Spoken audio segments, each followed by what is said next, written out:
Hello. Good morning po, Yusek. Kaugnay po nung binanggit niyo about illegal drugs, ano po. May we know po kung along mga barangay, kahit ilan lang po, no, yung 427,000 na binabanggit ninyo na na-cleared na sa illegal drugs? Okay, sa ngayon, yan pa lang po ang ating natanggap at wala po tayong detalye patungkol sa barangay. Hingin po natin mula sa PIDEA at ibang law enforcement agencies yung sinasabi po nating barangay. Okay. Follow up lang po. Saan pong area itong Balay Silangan Drug Centers? Para yung address po. O sige po, mamaya po ibibigay ko po sa inyo yung exact address. Okay, salamat po. Magandang araw, Malacanang Press Corps. 20 pesos rice rollout sa Zapote Public Market, labis na ikinatuwa ng mga mamimili. Lubos ang tuwa ng mga residente at mga vendors sa Zapote Public Market nang bisitahin sila ng Pangulo ng personal na pinangunahan ang paglulunsad ng benting bigas mayroon na sa mga pampublikong pamilihan. Para sa mga senior citizens, ang benting bigas ay malaking bagay sa kanilang pang-araw-araw na gastusin, lalo na sa ibang beneficiaries na walang permanenteng hanapbuhay. Totoong ginhawa ang nilalayong dalhin ng benting bigas sa mga mamamayan. Sa halip na tumungo sa malayong lugar, ang mga mamimili, inilapit na sa kanilang bilihan upang hindi na sila mahirapan sa pag-commute at pagbitbit ng nabiling bigas. Ang nais ng Pangulo, patatagin at palawakin pa ang sakop ng benting bigas. Mayroon na. Nang sa gayon, wala ng Pilipino ang magugutom.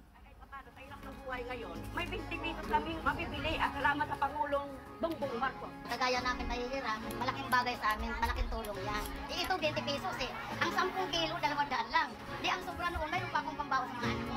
Ang dami namin na ginawa, ang dami na namin pinamigay na makinarya. 2023, ang ani ng palay sa Pilipinas, pinakamataas sa kasaysayan ng Pilipinas. Kaya po ang inaabakan ko. Maraming salamat po, Mr. President. Napakaganda po nito. Malaking tulong po to sa amin. Sana hindi lang ngayon yan, lagi-lagi sana. Maraming salamat po, Pangulong Presidente. Hindi dahil sa kanya, wala kami mabibili na mura na bigas. Salamat talaga sa kanya kasi malaking tulong sa amin yung mahihirap. Mas pinaigting pa ng administrasyon ni Pangulong Ferdinand R. Marcos Jr. ang operasyon laban sa illegal na droga. Sa datos ng Philippine Drug Enforcement Agency o PIDEA, mula July 2022 hanggang May 2025, umabot na sa 62.17 billion pesos na halaga ng dangerous drugs ang nakumpiska ng ahensya. Umabot na rin sa 110,563 anti-illegal drug operations ang naisagawa ng PIDEA na nagresulta sa pagkahuli ng 149,020 na mga drug personalities kabilang ang 9,506 high-value targets.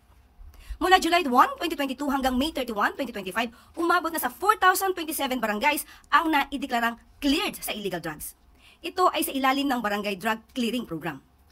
Nakapagsampa na rin ang PIDEA at iba pang law enforcement agencies ng kaso laban sa 141,827 drug suspects, kung saan 53,939 sa mga kasong ito ay naresolba at ang 47,438 ang nahatulan. Alinsunod na rin sa direktiba ng Pangulo na palakasin ang drug demand reduction activities upang malayo ang taong bayan sa illegal na droga. Umabot na rin sa 9,713 drug offenders ang nakakompleto ng reformation process habang 2,761 naman ang nabigyan ng hanapbuhay. Umabot na rin sa 607 Balay Silangan reformation centers ang naipatayo sa ilalim ng Marcos administration.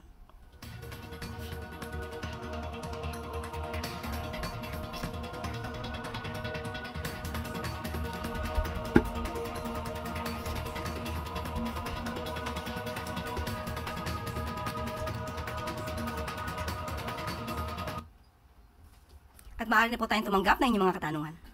Just reminding everyone of the one question, one follow-up guideline. Eden Santos, Net 25. Good morning. Hello. Good morning po, Yusek. Kaugnay po nung binanggit niyo about illegal drugs, ano po. May we know po kung along mga barangay, kahit ilan lang po, no, yung 427,000 na binabanggit ninyo na na-cleared na sa illegal drugs? Okay, sa ngayon, yan pa lang po ang ating natanggap at wala po tayong detalye patungkol sa barangay. Hingin po natin mula sa PIDEA at ibang law enforcement agencies yung sinasabi po nating barangay. Okay. Follow up lang po. Saan pong area itong Balay Silangan Drug Centers? Para yung address po. O sige po, mamaya po ibibigay ko po sa inyo yung exact address. Okay, salamat po. Thank you. Next question, Pia Gutierrez, ABS-CBN. Hi, ma'am. Si DILG Secretary Remulla po says that he will ask President Marcos for authority to suspend classes tuwing may bagyo. Sabi po niya, mas madaling mag-coordinate pag sa DILG daw po magagaling yung suspension ng classes. Ano po ang masasabi ng Pangulo tungkol dito, and does the policy, the wisdom behind this? Sa ngayon po ay wala pa pong opisyal na sagot ang ating Pangulo patungkol sa suggestion po ni Secretary John Vic Remulla. At ito po ay pag-aaralan dahil kung ito naman po ay makakabuti sa mas nakakarami, pag-aaralan po ito at magbibigay ng maaaring tugon ng Pangulo patungkol yan. Pero as of the moment, kung ano yung nagiging sistema natin sa kasalukuyan, kung saan ang mga liderato ng mga ahensya ng LGU na siyang nagbibigay ng kanilang utos o order kung mayroong mga suspensyon ng klase, yung po muna mananatili. Pero so far po, may nakikita pa po ba kayong areas of improvement, particular dito sa polisiya na ito, or yung kung paano po nagsususpend ng klase yung mga LGUs at ang mga paaralan? Lalo na po may mga magulang pa rin na nagre-reklamo na minsan nasa school na yung bata saka palang magsususpend ng klase. Mas maganda po natin itanong ito sa mga liderato po ng mga LGUs. Kasalukuyan po kasi at paminsan-minsan medyo hindi rin po agad yata na ibibigay sa kanila yung mga information para po sila makapag-decide agad.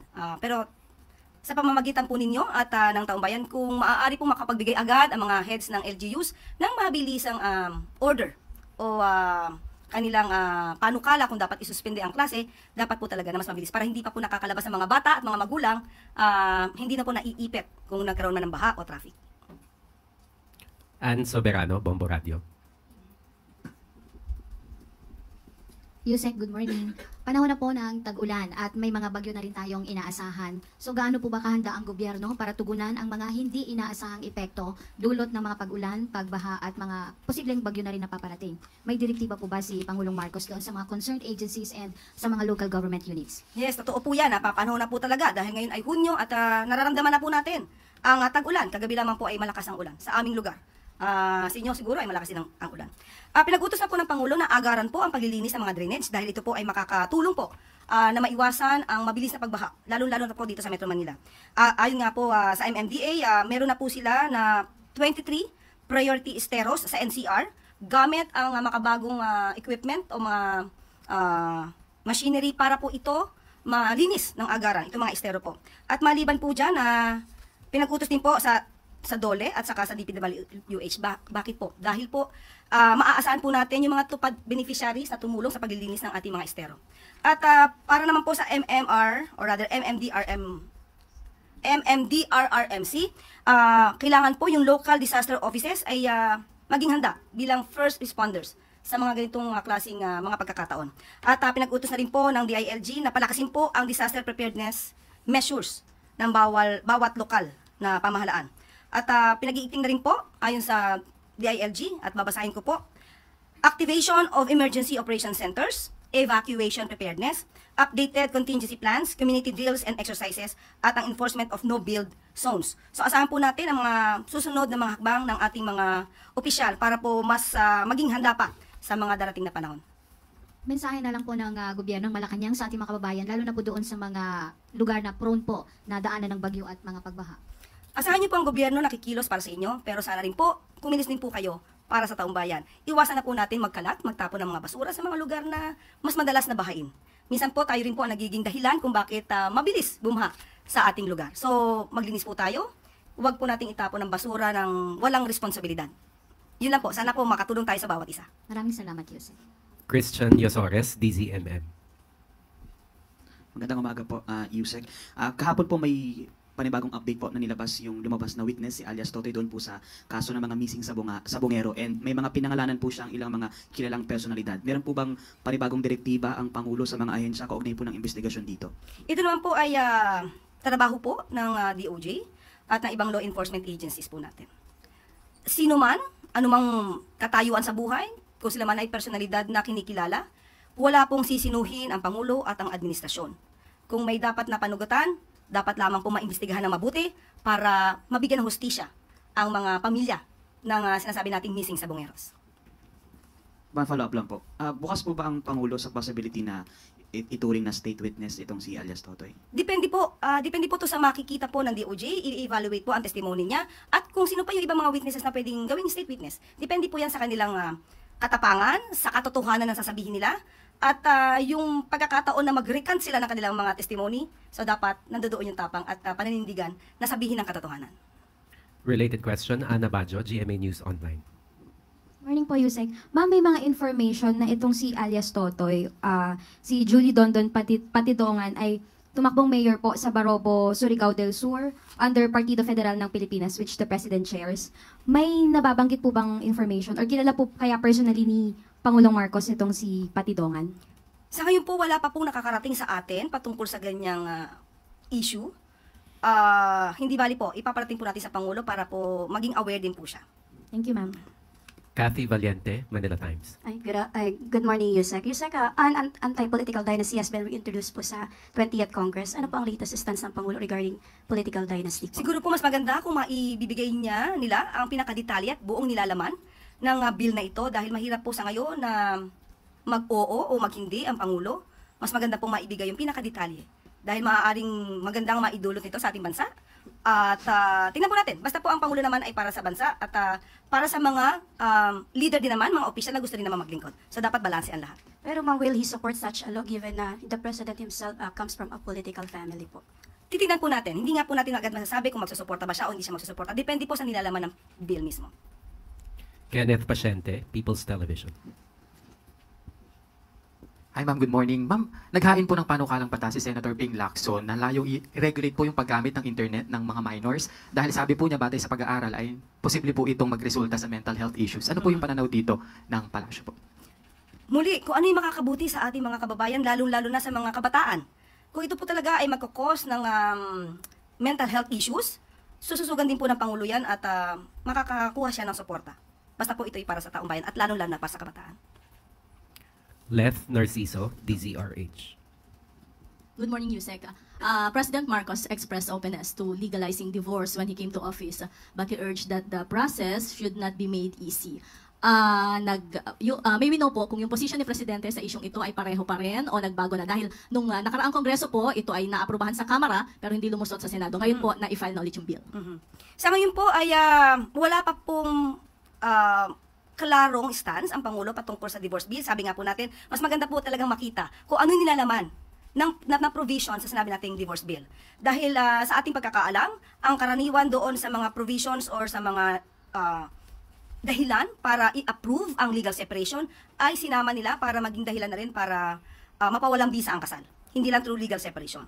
So mas magandang maaral kung paano ito. Dahil tandaan po natin, kahit po ang simbahan naman po ay nag-aalaw ng annulment. Kaya may tinatawag tayong church annulment dahil ang simbahan, kahit po ang simbahang Katoliko, ay naniniwala na may mga pagkakataon na ang dalawang mag-asawa, kung hindi na po talaga kakayaning magsama, ay dapat na pong paghiwalayin. Kaya po may tinatawag tayong mga church annulment. So tingnan po natin at kung ano po ang muli, kung ano ang magiging maganda para sa taong bayan, pero mas maganda po sana, at yun din po ang nais ng Pangulo na mas paigtingin natin ang magandang pagsasama ng mag-asawa. Mas palawigin natin na mas marisolba ng bawat mag-asawa ang kanilang problema para maayos ang kanilang pamilya. Hindi lang para sa kanilang dalawa, kundi para sa kanilang mga anak. So may chance po ba na suportahan niya ito ngayong 20th Congress?